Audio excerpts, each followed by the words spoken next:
Phoenix Books presents Some people walk with both eyes focused on their goal, the highest mountain peak in the range, the 50-mile marker, the finish line. They stay motivated by anticipating the end of the journey.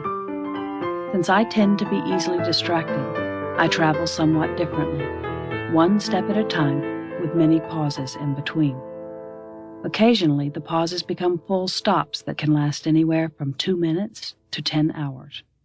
More often, they're less definite, a few extra seconds spent lingering over the side of a dainty wildflower growing out of a rock wall, or a feisty beetle hurrying along, the sound of a cactus wren's boisterous song, or a rattler's warning buzz, the feel of a warm wind slipping past.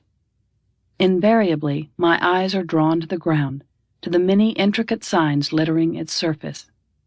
Any one set of these marks tells a story of existence, connections, relationships, of life lived mostly at the edges of human awareness. The almost imperceptible trail a scorpion leaves behind often means nothing to the humans who tower over it and never see it. Yet let one of us plop down on the end of that trail unknowingly, and what we did not think to see before will be brought sharply to our attention. Even then, most of us would only look for and see the offending stinger, the scorpion itself, and not the signs which could have forewarned us of the non-human reality we were about to encounter. Seldom do humans actually sit on something as memorable as a scorpion. We are far more likely to settle ourselves down on much tinier, less potent creatures, who cannot retaliate enough to break into our oblivion with a sting. Then we get up and go on our way, never having noticed them or the tracks that could have led us into a larger world.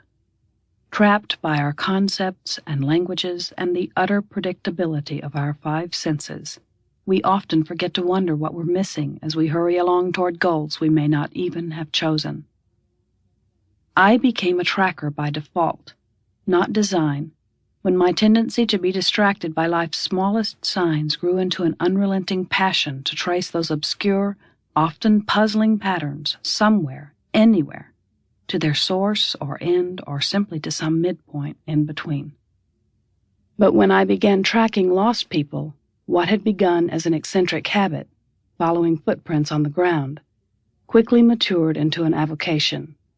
Reining in and focusing my gaze, I routinely walked and looked at tracks for hours on end, not for relaxation, enlightenment, food, or in fact for any of the reasons people normally walk through the natural environment. I now Sample complete. Ready to continue?